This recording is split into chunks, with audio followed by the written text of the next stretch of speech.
On commence. Euh, En fait, à mon avis, si vous reculez, je peux même enlever le masque. Bon, là, on n'est pas à 2 mètres, on est à 2 mètres, non? Ah, recule un peu.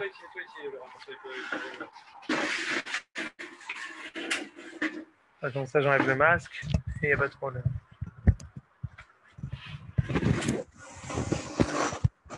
Voilà.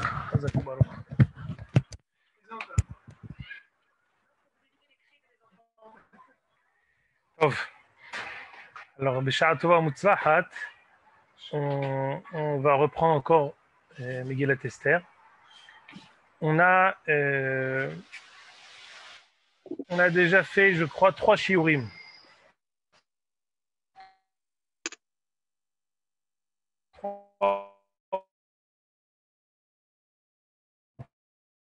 Quatre.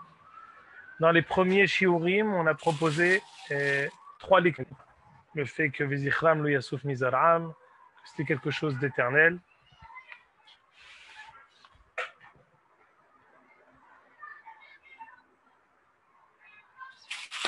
Le deuxième, on avait dit le fait que Akadosh Baruch Hu, à travers toute la Megillat Esther, on se rend compte comment Akadosh Baruch Hu, dans le temps en Eretz Israël, comment Am Israël qui se noie dans la galoute, c'est finalement la raison de de la Gezerat Kelaya et comment finalement Akadosh Baruch Hu va les délivrer. C'est ça ce qu'on a dit. On a dit que le contexte de Megillat Esther, c'est les Shiv'im Shana, que Ahashverosh avait compté, les Shiv'im Shana, les 70 ans de la fin de la galoute, où après, Akadosh Baruch Hu aurait dû refaire une aliyah et reconstruction du Beth Amikdash. Ahashverosh, il a compté, il a vu que ça ne s'est pas fait, il a dit, quand vous n'avez pas été délivré, vous ne serez plus délivré. C'est ça le contexte du Mishté. Il a expliqué que c'était ça, les enfants de Haman, leur première motivation, c'était d'empêcher la reconstruction du Beth Amikdash qui avait été initiée par Koresh. Et on avait expliqué tout ça, c'était la semaine dernière. Et la dernière, on avait donné les 3 possibilités, les 3 zougot. Hashverosh et Vashti, Mordechai et Esther, et Haman et Zeresh. Voilà 3 lectures. Aujourd'hui, en fait, en réétudiant et repréparant, je pense qu'on a encore une 4e lecture. Et cette lecture-là, elle est très importante parce que peut-être qu'elle est directement en rapport avec une Mishnah dans Megillah Daf Tet. Il y a une mahloket, une triple mahloket Tanaïm. À savoir, quand on fait la mitzvah de Kriyat Megillah, d'où on commence à lire? Cette mahloket Hillel. Est-ce qu'on doit lire toute la Megillah? Est-ce que on doit... c'est la Déa de Rabbi Meir.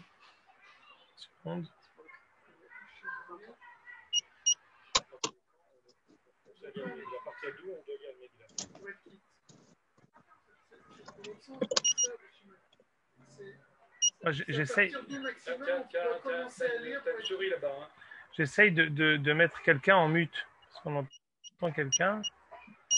Et j'essaye de le mettre en mute. J'arrive pas à le faire. C'est vous que vous lancez le... D'accord, je vais le mettre ici. Ah, vous pouvez? C'était de mettre... Peut-être c'est Monsieur Rouvin. Il faut qu'il soit en mute parce que sinon on entend les bruits. Si tu peux te mettre en hors... qu'il n'y ait pas de bruit, Yehuda, ce serait bien. Non, c'est bien qu'on te voit. Mais juste si tu peux enlever le son. Voilà, super, merci beaucoup. Donc voilà. Il y a une mahloket Tanaïm de savoir quand on fait la mitzvah de Kriyat Megillah, qu'est-ce qu'on doit lire? Il y en a qui dit on se parlait à partir de Ishemini. Il y en a qui dit on commence à partir de Vayahara Devarima Ele Giddal. Rabbi Meir dit on commence à lire à partir de Vaïbimea Hashverosh. Alors celui qui dit Ishemini, on comprend parce que c'est la Géoula. Ishemini Aya Beshushan Abdira. Celui qui dit Vayi Aharat Devaremi Gidda la Melech Haj. Celui qui dit toute la Megillah. Qu'est-ce qu'il cherche Rabbi Meir dans tout le premier Pérec? Avec Hashverosh, le Mishté, Vashti, Vayomer Memouchan. Qu'est-ce qu'il cherche? Qu'est-ce qui fait qu'on a un besoin impérieux de commencer à lire la Megillah à partir de là-bas et qu'une personne qui ne lit pas à partir de là-bas, Lo Yatsa Yedehova. Alors, j'aimerais vous, pour ce faire, on va essayer de commencer à lire la Megillah. Regardez la page 2, pas le Hatam Sofer. On connaît tous la Megillah. C'est à double face, M. Halimi, derrière le Hatam Sofer. On commence Vaï bimé Ahashverosh ou Ahashverosh Hamolech Mehudu ve'atkush Sheva ve'atzlim u'mea Medina. Ahashverosh régnait sur le monde entier. Keshevet Amelech Ahashverosh al Kiseh Malchuto Asher Beshushan Abira. Ça veut dire quoi? Keshevet Amelech Ahashverosh al Kiseh Malchuto Asher Beshushan Abira. Pourquoi on ne dit pas al Kiseh Malchuto Beshushan Abira? C'est quoi Asher Beshushan Abira? Et c'est quoi Keshevet Amelech Hashverosh? Pourquoi il est tellement important de nous dire que le trône de Hashverosh est à Shushan? Alors écoutez, on va lire le Targum que je vous ai photocopié. Beyomaya Inun Kad Be'am Alka Hashverosh Lemitav al Kursem al Chuta de Shlomo. Hashverosh avait des aspirations de ressembler à Shlomo HaMelech. Qu'est-ce qu'il a fait? Il a voulu faire une réplique du trône de Shlomo. Si vous vous rappelez, quand on a fait Sefer Melachim, on avait parlé de ça. Il y a déjà une autre personne qui a voulu faire une réplique et qui a voulu s'emparer du... Qui a voulu s'emparer du trône de Shlomo. Et après, il a été appelé Paro Necho. C'est quoi Paro Necho? Paro l'handicapé. Pourquoi? Parce qu'il a voulu monter et il a été frappé par un lion qui l'a rendu handicapé. C'est ce qui ramène ici le Targum. Chaque Malka de Mitzrayim par Shishak. Shishak, c'est Paro Necho. Paro, c'est comme Napoléon, comme Louis. C'est pas qu'il s'appelait comme ça. Il s'appelait peut-être Shishak. Mais il est appelé Paro comme Louis XIV, Louis XV. Il y a eu beaucoup de Paro. Un roi d'Égypte. Il a été pris par Paro. De là-bas, Sanherib l'a pris. De là-bas, Nebuchadnezzar l'a pris. Qu'est-ce qui a voulu être fait? Ahashverosh a voulu faire la réplique. Les seuls orfèvres qui savaient faire la réplique de ce trône, ils étaient à Shushan. Qu'est-ce qu'il a fait? Ahashverosh, il a dit, pour ce faire, je vais déménager et transférer mon QG, le palais royal, qui était d'habitude toujours, il n'était jamais à Shushan. Shushan, c'était une bourgade peu connue. Shushan, elle n'a jamais apparu sur la plateforme de l'histoire jusqu'à maintenant. Pourquoi? Qu'est-ce qui s'est passé maintenant? Maintenant, ce qui s'est passé, c'est qu'on va faire la réplique de Kiseh Malchuto Shel Shlomo. Ce Kiseh Malchuto Shel Shlomo, il va être repris par les orfèvres de Shushan. Et ça va être construit. Pourquoi? C'est combien de temps? Bishnat Shalosh le Molcho? 3 ans, ça leur a mis. Regardez comment ces 3 premiers psukim de la Megillah sont, on va dire, stumim. Le fond et le contexte ne nous a pas été dit. Et le Targum nous dit quel est le contexte. Le contexte, Ahashverosh, il avait des aspirations mondiales. Au même titre qu'il régnait sur 127 provinces, il voulait aussi ressembler à Shlomo. Au même, à l'image du fait qu'il est sorti les Kélim du Beth Amikdash pendant cette Séouda, il a voulu aussi ressembler à la Malchout, la grande Malchout, le plus grand Meler que le monde n'a jamais connu, c'était Shlomo, Malach Bakipa. Jusque-là, vous allez me dire très bien, Hazakoubalor pour ce Midrash. Regardez le Pirouche du Gaon de Vilna, dans le Pirouche Agra. C'est dans la page Tetvav du Pirouche Gaon de Vilna. Gaon de Vilna nous dit Dites-moi une particularité que vous connaissez pour Shushan. Moitié Yerushalayim. Comment depuis Oshabenoun, je veux dire. Non, justement, c'était pas autant de Yoshua, elles n'étaient pas. C'est ça la couchette de la Gemara. Mais comme il y a eu le Nes là-bas, c'est pour ça qu'on ne tient pas compte. Comment on commence par, quand on parle de Mordechai? Ish Yehudi Haya Beshushan Abira. Mordechai, il était à Shushan avant. Il y a pas un seul juif dans Shushan. Pardon? Il n'y avait pas un seul juif dans Shushan. Les juifs ne pouvaient pas être là-bas. Alors, je te répète ici, on va lire un juif à Shushan. Alors, si je le reprends, on va lire maintenant le Pirouche de Gaon de Vilna. Le Pirouche de Gaon de Vilna qu'on va lire tout de suite nous dit la raison pour laquelle Akadosh Baruch Hu a organisé la volonté d'Ahashverosh de faire une réplique du trône de Shlomo. C'est parce que il voulait mettre Ahashverosh à la proximité de Mordechai. Quand on dit Ish Yehudi Haya Beshushan Abira, avant que Ahashverosh arrive, Mordechai il était déjà là-bas. Regardez le Pirouche du Gaon. Gaon de Vilna nous dit, c'est environ la 6e ligne. Vechatav Zot. Leharot Gedulat Hashem Yitbarach. שסיבב סיבובים לעשות נס לישראל, שושן פירוש שהיה כבר, סיבב הקדוש ברוך הוא ברחמיו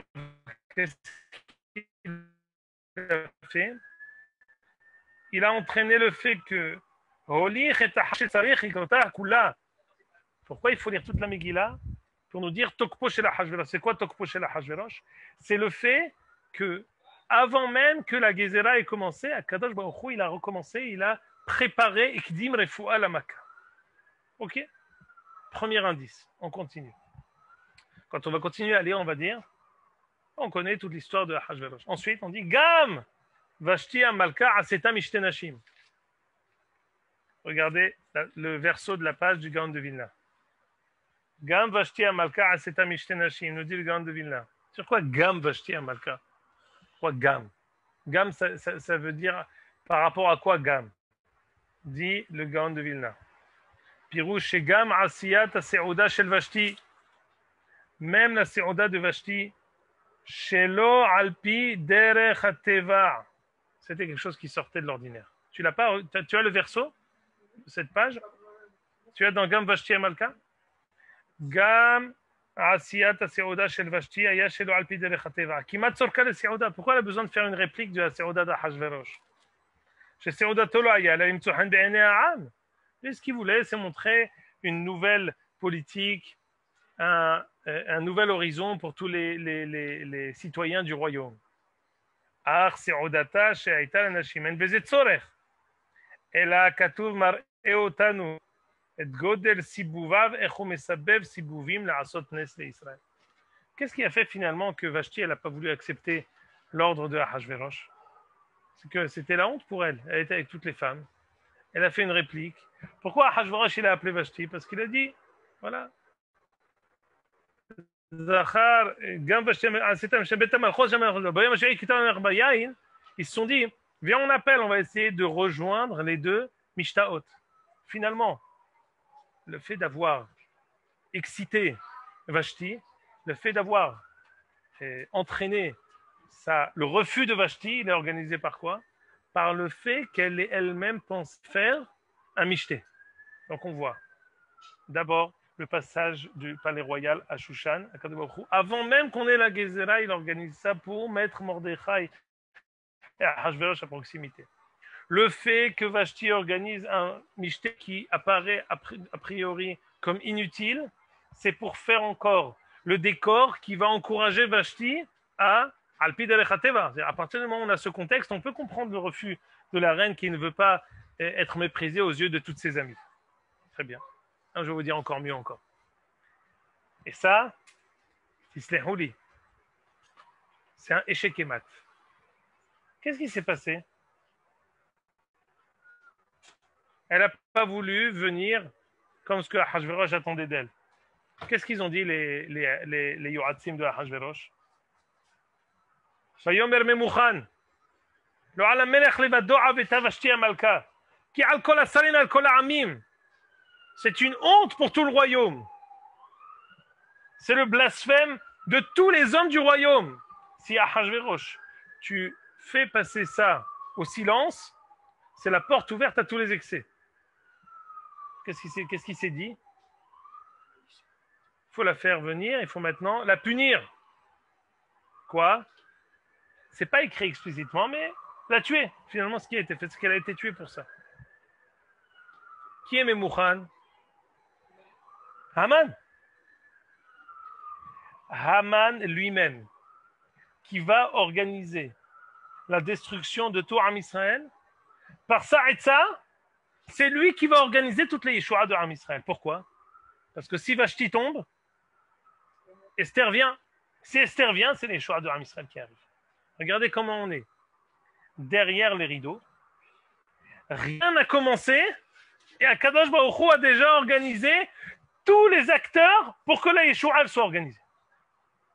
À dire, le Yehuman qui est soupav. Ahashverosh n'est pas conscient de ce qu'on organise, on l'amène à Mordechai. Vashti n'est pas au courant qu'on organise sa perte. Haman n'est pas au courant que lui qui va être l'ingénieur de la destruction de Am Israël, c'est lui qui organise la Yeshua de Am Israël. Alors si on a regardé ce Gaon de Vilna encore, c'est le dernier Gaon de Vilna, c'est une page que je ne vous ai pas distribuée, je vais vous la donner maintenant. Tout ça, c'est des pirouchim du Gaon de Vilna. 1, 2, 3. C'est bon, voilà, c'est bon, il va lui donner. C'est la première ligne. Chez Memouchan, dans le pirouche du Gaon de Vilna, chez Memouchan, c'est Haman. Vehaya siba min hashamayim. Birde Sheyachin Aliede Atzmo Hayeshan lui-même qui a organisé les Yeshua, c'est lui-même qui a organisé le fait que Am Israël soit sauvé. En faisant la perte de Vashti, il organise l'entrée de Esther et la Yeshua de Am Israël. Maintenant, on peut lire le Hatam Sofer que je vous ai donné au début. Regardez, c'est la première page que je vous ai donnée. Le Hatam Sofer dans Torah de Moshe. Ça, c'est inimaginable. On se rend compte pourquoi finalement la halakha, elle est comme qui? Qui c'est qui dit qu'on doit lire toute la Megillah? Rabbi Meir. Ah, Rabbi Meir. Qu'est-ce qu'il dit Rabbi Meir dans Parashat Bereshit? Kotnot or vayalbishem, pas kotnot or vayalbishem. Rabbi Meir, la halakha, elle n'est jamais comme lui. Pourquoi? Parce qu'on ne peut pas comprendre ce qu'il dit. Chez Rabbi Meir, il peut dire 50 raisons pour permettre et 50 raisons pour interdire. Il est tellement profond qu'on ne peut pas le comprendre. Dans un endroit, la halakha est comme lui, à Purim. À Purim, on voit bien, on ne commence pas Ishi Odi, ni à Vaïb, Gidal, Amelech, Hajan, on commence à Vaïb, mais à Hashverosh. Mais dans les Klalim, Rabbi Meir, Rabbi Oda, Rabbi Yossel, la halakha n'est jamais comme Rabbi Meir. Dans son Sefer Torah, il y a marqué Kotnot Or. Rabbi Meir, on sait qu'il était sofer aussi. Et Gemara dans Menachot qui dit Beni Israël bimelartecha, shemelartecha melechat shamayim hi, shemata miyatter ou miyahasser otahad imtseta mahari vet kol haolam kulo. Rabbi Meir, il dit aux sofrim, fais attention, si tu rajoutes une lettre ou tu enlèves une lettre, tu détruis le monde entier. Rabbi Meir, avec une lettre, il change tout son sofer, terakot not or. Quoi, mais or ou or? Non, la halakha kot not or va yalbishem. Mais Rabbi Meir, il voit même à travers les habits, il voit la lumière qui est à travers les habits. Même à travers l'obscurité, il voit la lumière. Même dans la pénombre la plus totale, il voit la Yeshua. Ça, c'est Rabbi Meir. Halakha comme lui à Purim. Que à Purim. Pourquoi? Parce que Purim, comme ce qu'on a dit, Atidim, Kol Kit ve'akodesh li batel, chutz mi Purim, chutz mi Megillat Esther. Purim et Megillat Esther, c'est les Arata, les Atid Lavo. C'est la vision éternelle, c'est la vision qui dépasse le Olam Hazeh. C'est comme Rabbi Meir. C'est pas comme maintenant, le Olam Hazeh, la halakha n'est pas comme lui. Le Olam Haba, la halakha est comme lui. Purim, Megillat Esther, c'est les Atid Lavo. On a écouté le Hatam Sofer. Vous l'avez? Vaïbi me Ahashverosh. נראה לי Chez Ikar Anes, le Hatam Sofer ici, il nous donne un hidouche à lui. C'est écrit nulle part. Comment je sais? Parce qu'il dit Nir Eli. Machma que c'est quelque chose qui est de lui, de son cru. Ikar Anes ou ma chez Mesaper Amishte chez Ali Dezen et Herga Vashti. Vous êtes halat Megillah. Le Ikar du Nes, quand est-ce qu'il s'est passé? C'est pas quand on a prié, c'est pas à ce moment-là qu'il y a le Ikar du Nes. Non, le Ikar du Nes, il est lorsque on est au début de la Megillah, quand personne n'est encore concentré pour lire ce qui se passe, c'est à ce moment-là. Pourquoi? Parce que Akadosh Baruch Hu, il écoute la prière de Am Israël. Ou eno Nes kolkar. C'est pas un Nes, pourquoi? Afilo tshuvat ninve qui belle. On l'a lu à Kippour. La tshuva des goïms, même Akadosh Baruch Hu, il la reçoit. Donc, il n'y a pas de hidouche. Si même la tshuva des goïms, Akadosh Baruch Hu, il la reçoit, même qu'ils ont une gezerah d'extermination, alors pourquoi il ne va pas recevoir la teshuva de Am Israël? Et la malo ikabel kat Israël. וגם הנס שנעשה, שנהפוך הוא שאתו היהודים הם בשונאיהם, לא היה כל כך חוץ לטבע. Le fait que finalement, Ahashverosh, il ait changé son fusil d'épaule, c'est pas un très grand nes. Pourquoi? Parce qu'en fait, Ahashverosh, il aime bien sa femme. Si sa femme, elle est gentille, il fait ce qu'elle lui dit. Si elle n'est pas gentille, alors il lui coupe la tête. Alors, Vashti, il l'aimait pas beaucoup. Ça s'est mal passé.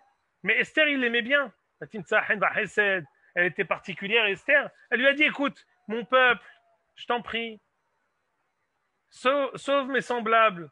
Il dit, écoute, tu sais, je t'aime bien, tu es ma chère femme, tu es la reine. Je vais écouter, allez. Kibalt. Tiye berucha. הנס שנעשה שנהפוך הוא שאשתו היהודים הם בשונאיהם, לא היה כל כך חוץ לטבע כי המלך אוהב את המלכה. וגם היה פכפך, on sait que Ahashverosh, il changeait d'avis. Alors maintenant, c'est quoi alors le nes? הכנה לנס הזאת הייתה הריגת ושתי. Le plus grand nes, c'est la mise à mort de Vashti. Pourquoi? Ça, c'était quelque chose qui dépasse l'entendement. Pourquoi? 186 jours, Ahashverosh, il a fait un michté. Tout s'est bien passé. Le 187e jour, il fallait déraper. On a fait 180 jours, apparemment, tout s'est bien passé. Il n'y a pas eu de bouteille de vin cassée. Il n'y a pas eu de quoi que ce soit. Chaque chose, tout allait bien. Kirtson, Ishvaish, En Ones, tout était comme du papier à musique. Je sais pas, je me rappelle, quand j'étais jeune, j'avais vu le film, le Titanic. Alors, au début du Titanic, on voit, je me rappelle, c'est comme le Michté à Ahashverosh. Tu vois, les gens qui sont comme ça. C'est quelque chose, imaginez-vous, 187 jours. Et chaque jour, on fait une nouvelle attraction. Pour qu'il n'y ait jamais, qu'il se passe toujours quelque chose au Galerie Lafayette. Toujours comme ça. Et tu t'imagines, c'est Michté à Ahashverosh. Et les gens, ils sont avec les beaux habits et les plus grands kélim. Et chacun, il sort son plus beau, sa plus belle toilette. Pendant 186 jours, il n'y a eu aucune bavure. Le 187e jour, Asa Mishte Kirtson Ishvaish, Velon Ishtagea, il était tout allait bien. Au Bayom Aharon, Nishtagea Beshigaon, Ahashverosh, il a perdu la tête. Il est devenu fou. C'est Gam Vashti Amalka, il t'a mis Shugaat. Chez Frisa Bidvarim Nekto, parce qu'on sait qu'est-ce qui s'est passé. Quand elle l'a appelé, Vashti, elle était un peu Hatsoufa. Vashti, on avait dit dans le dernier chiant qu'elle était l'arrière-petite-fille de Nebuchadnezzar. Et qu'est-ce qu'elle a dit à Ahashverosh? Elle lui a dit, écoute, moi, mon père, il était roi Belshazzar, hein, et il était limpide, lucide. Le vin n'avait aucune emprise sur lui. Toi, tu bois un petit verre et ça te tourne la tête. Tu te rappelles pas, toi, quand tu étais dans les étables de mon père en train de travailler comme un... pardon? Un palefrenier. Ça veut dire quoi, monsieur Alimi, palefrenier? Qui garde les chevaux. Qui garde les chevaux. Hazak ou Baruch. Palefrenier. Hazak ou Baruch. Il nettoie les chevaux. C'est aussi ça, un NES en fait. Parce que quand vous allez chercher Mais bien sûr. On avait fait un shiur dernier que tu n'avais pas entendu, on avait expliqué. Mais dans quelle mesure la Hatouna entre Ahashverosh et Vashti, elle était homologuée ou non? Il y a un Gaon de Vina aussi qu'on dit, parfois on dit Vashti Amalka, par contre on dit Amalka Vashti. Est-ce qu'il y a la différence? Vashti Amalka, Amalka Vashti. Et non, parce que Vashti, elle a pas roulé les mécaniques, elle a failli être tuée. Comme Al-Khepara Soumadaï, ils ont raflé tout le monde pour prendre le pouvoir de Bavel, elle a failli mourir. C'est juste qu'elle a cru, elle est partie dans les jupons de Ahashverosh, du papa de Ahashverosh, et lui, elle croyait que c'était son papa. En fait, c'était l'ennemi. Et il a eu pitié d'elle, il l'a épargnée. Donc en fait, d'un côté, elle reçoit toute sa légitimité du fait qu'elle est la femme de Ahashverosh, parce que sinon, elle fait partie de Bavel, Bavel n'a plus de légitimité. D'un autre côté, la force de Ahashverosh, elle découle du fait, lui, il n'est pas roi, il n'était palefrenier, donc il n'est rien du tout. Son Yihous par Nebuchadnezzar, c'est ça ce qui lui donne le Yihous. C'est pour rien après la guerre de Babel par la suite. Je te donne ici les deux tzadim du Gaon de Vilna. Les Maskana, Mayotse. Écoutez bien, le Hatam Sofer termine. Il dit, cette insolence que d'habitude, on lave pas le linge sale devant tout le monde. Toutes les insultes que Vashti, elle dit à son mari, comme quoi tu es un moins que rien, c'est moi qui t'ai cueilli de là où tu es. Ça aussi, c'est une folie. La moutarde lui est montée à la tête. Le Gamish Patoa est Okkal. Il dit, le fait que Hashvarash il ait accepté de couper la tête à sa femme pour un épisode pareil, c'est quelque chose qui est tordu.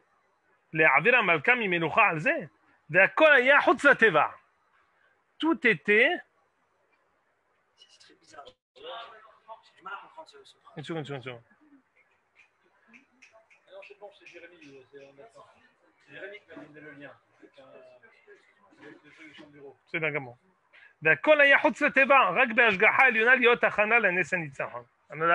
Jusqu'à présent, je vous ai dit des choses qui sont impressionnantes. Mais là, je vais vous dire mieux encore.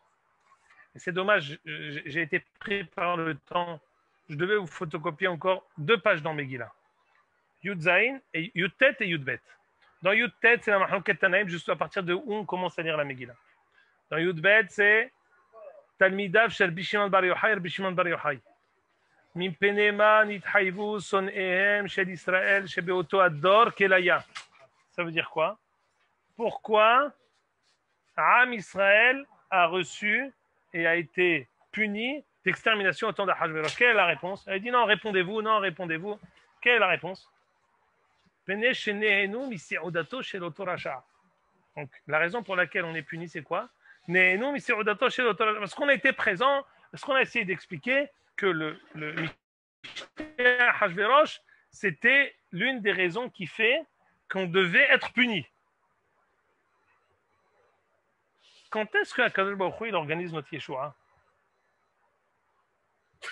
Besha'at ha'avera.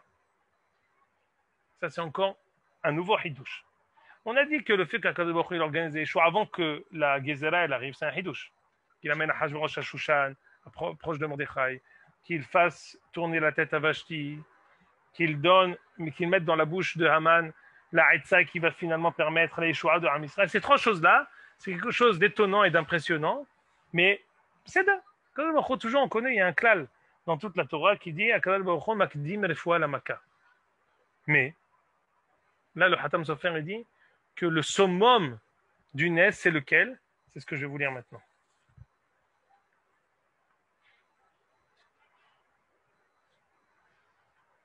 Az lo hayu Israël tovim.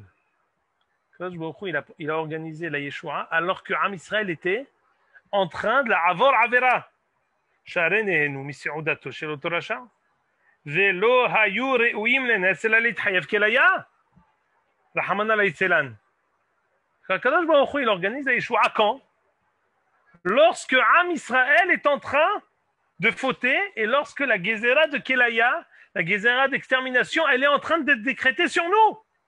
À ce même moment, qu'est-ce que fait Akadosh Baruch Hu? Il organise la Yeshua. ובאותה שעה שמרדו בשם, ריחם והכין הנס הגדול הזה. להורות נתן בנים משחיתים.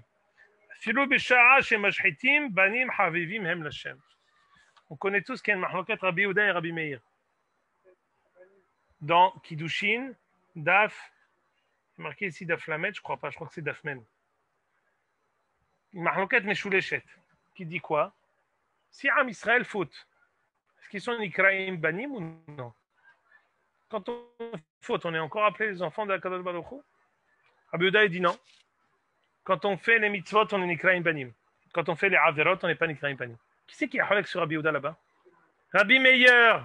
Aïe, aïe, aïe, aïe. Encore une fois, Rabbi Meir. Afilu banim mashhitim bimkom asher ye'amer lahem lo ammi atem ye'amer lahem bene el hay. Quand vous vous comportez comme lo ammi atem, comme des personnes qui ne sont pas dignes d'être appelées mon peuple, ye'amer lahem.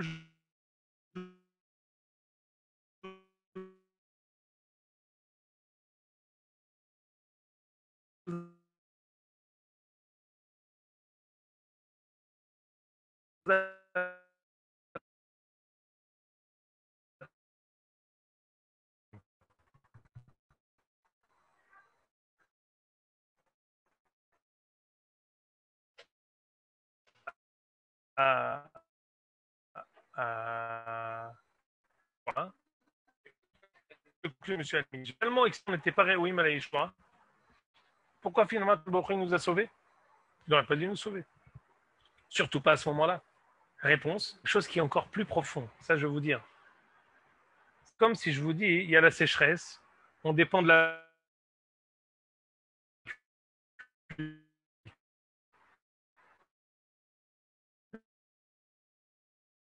C'est les mitzvot et les averot.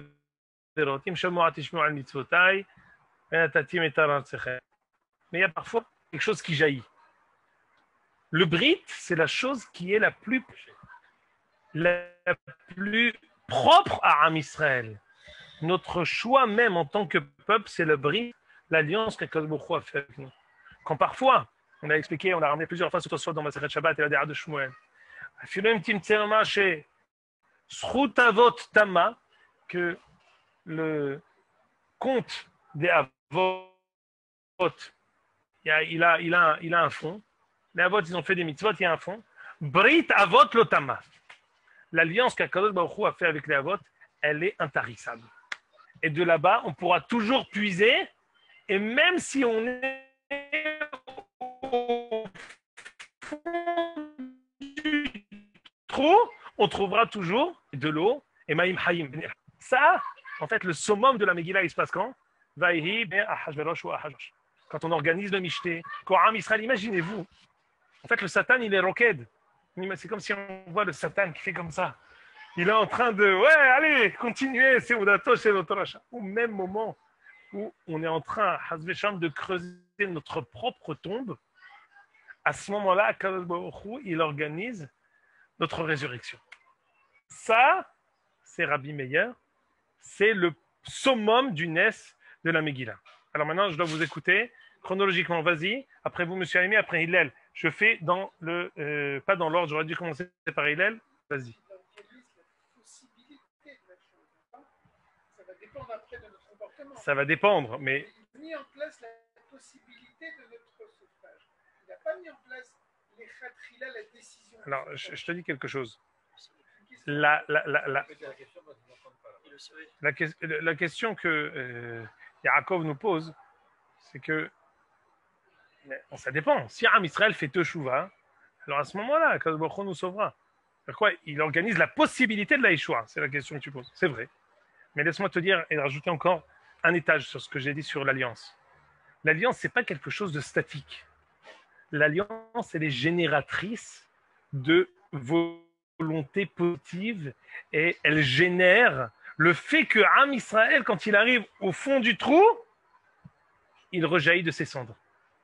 C'est quand on dit, il organise la possibilité. Oui, mais possibilité, c'est une possibilité avec un seul choix. C'est quand on arrive au fond, Kadosh Baruch Hu, il dit, de même qu'il y a Shamayim Va'aretz et Am Israël.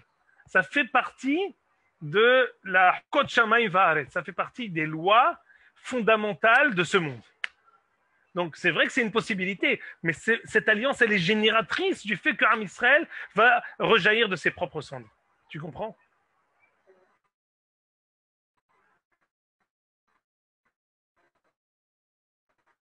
Première réponse. Monsieur Halimi. Oui, on a dit sur Hajverosh et sur Vashti et ensuite sur Aman.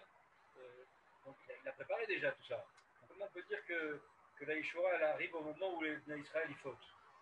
Oui, mais c'est exactement ce que j'ai dit. J'ai rajouté encore un étage. Ils n'avaient pas fauté, enfin.